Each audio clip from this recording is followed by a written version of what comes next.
So other flows. Now these are flows to and from equity-based transactions.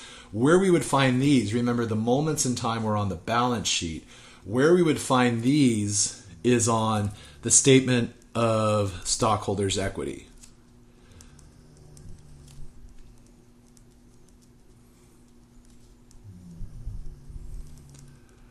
So that is a period of time statement. Of the four financial statements, balance sheet, income statement, statement of owner's equity or stockholders' equity, and statement of cash flows, the only statement that is a moment in time statement is the balance sheet. Flows to and from equity based on non-owner transactions. So really, these are going to sound very similar at the beginning of the definition to the transactions with owners because these are going to either increase or reduce my net assets or my equity. But the big distinction is these are transactions with owners. These are non-owner transactions. These tend to be listed on the income statement first. And I say first because eventually all income statement accounts are closed to retained earnings.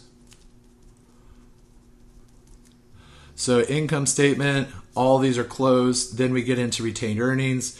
And retained earnings actually is part of the statement of owner's equity. You can use statement of owner's equity, statement of stockholders' equity interchangeably. Owner's equity is simply a more general way of stating it because owners would include sole proprietorships, partnerships. Stockholders, on the other hand, only refers to the corporate form of business. So anyway, these are primarily income statement items, but they will eventually track into the statement of stockholders' equity because we close these items at the end of an accounting period to retained earnings. So comprehensive income is the entire change in equity during a period except the proportion or the portion of the change resulting from investments by owners in distributions to owners. So basically it's saying everything that affects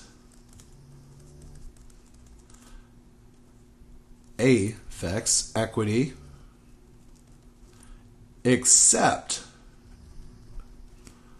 what we talked about up here. So except owner transactions. It's a catch-all. And the form of comprehensive income that you're familiar with now, the one that you would be most familiar with is net income. We're going to explore a type of income when we talk about the income statement here in the Exam 2 material that is different than that.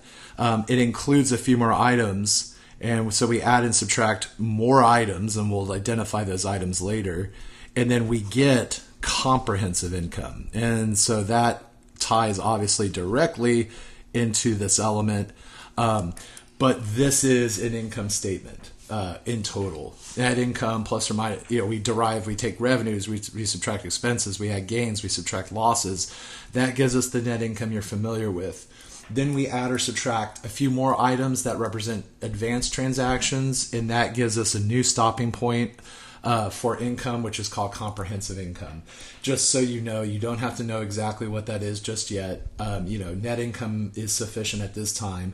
I just wanted to point that out because we will change it a little bit as we proceed through the course. And it also, you're kind of like, well, why didn't they just call it net income? There's a reason why, because there's this extra piece here. So let's look at individual components of comprehensive income. So these aren't distinct from, they are just leading us to, because as you hopefully remember, we take all our revenues, we subtract any expenses, we add any gains, we subtract any losses, and that provides us with net income for the period. So all these things I'm talking about aren't in any way separate from comprehensive income. They are all contained in there because we aggregate these items and then receive the result of that is our net income or our comprehensive income. I want to look at revenues and expenses in very close detail because this really, the definition really locks down what is happening in when we call the articulation, the connection between the income statement and the balance sheet. These things, again, don't exist in a vacuum separately. They influence each other a lot. So revenues are the inflows or other enhancements of assets. So from this, what I'm gathering is we're increasing assets of an entity or the settlement of its liabilities. We talk about settling liabilities. That means that we're extinguishing liabilities, we're reducing them. So it's increases in assets or decreases in liabilities that occur during a period from an entity's ongoing major or central operations. And we're going to look at this, why it's important to detail that piece to qualify with, hey, not only are these increases in assets and decreases in liabilities, but they have to result from the core reason the business has been founded. So, the core reason for an automobile dealership is to sell cars. The core reason for a service like Google is to provide search and advertisement services to and other online platforms to the public. What are the ongoing major or central operations of a business? You can think of a lot of businesses and kind of identify those. So what does the enhancement of an asset entail? Well, like I said, it is increasing an asset. So how do we increase assets? We need to increase an asset in a journal entry sense by debiting it. So we'll just debit any old asset account. But remember, of course, the rules for debit and credit when it comes to assets is that debits increase assets. So anytime I want to increase an asset, if I'm going to log a journal entry, whether that asset be cash or whether it be accounts receivable or whether it be a piece of property, plant, and equipment, we debit that account to increase it.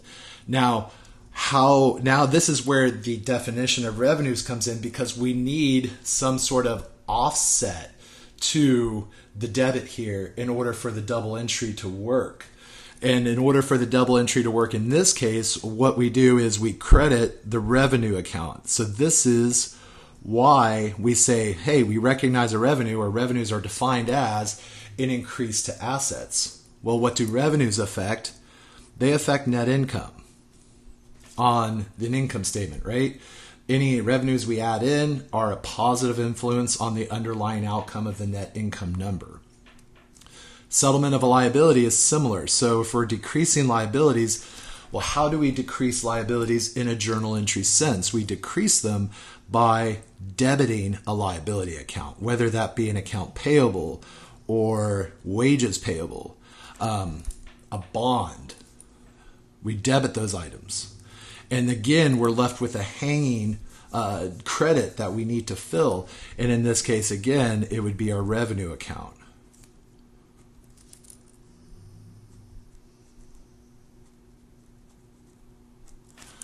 Well, why is it important to include those? Not only are we talking about keeping debits and credits equal within a journal entry, but we're also thinking about how do we keep A equals L plus E true at any point in time. Well, if I increase an asset,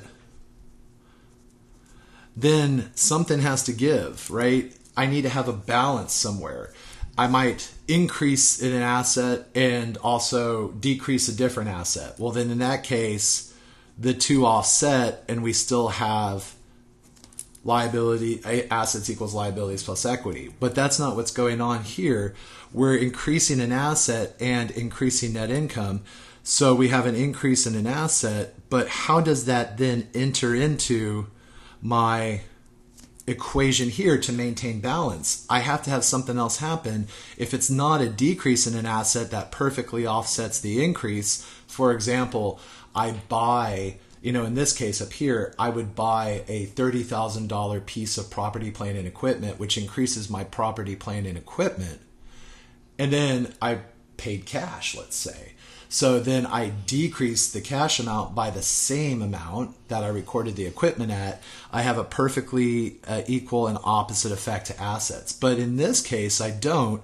So how does that translate into this system? Well, remember I said income is closed out to retained earnings. And when we close retained earnings with an increase to net income, we are increasing our retained earnings, which is an equity account. And so not only is the journal entry balanced, but the idea that assets equal what we took on as an obligation plus any ownership interests that we have is still maintained. We have an increase in assets and an increase in equity. Expenses are, much like assets and liabilities, are just the opposite of a revenue. So they're the outflows or the using up of assets. So in this case, we're decreasing assets. Or the incurrences of liabilities. Incurrence would mean that we are taking on additional liabilities. During a period while we're carrying out the activities that constitute the entity's ongoing major or central operations. So that is shared with revenues. Both revenues and expenses, part of their definition is that they have to fit in with those core operations of the company. Using up of an asset versus an incurrence of a liability, again, we can do that analysis similarly to how we did it with revenues. In this case, if we're using up an asset, we're decreasing the asset. We decrease assets with a credit. And so we're hanging here. We need something to debit. We'll remember debits increase expenses. So we have the perfect opportunity to recognize an expense as my assets are declining. Recognizing that expense by debiting it and increasing my overall expenses reduces net income. If we're incurring a liability, we're increasing a liability. How do we increase liabilities in a journal entry sense? Well, we credit them.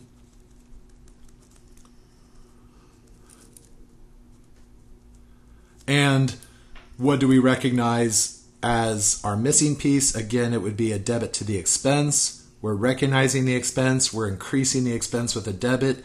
As we increase expenses, net income falls.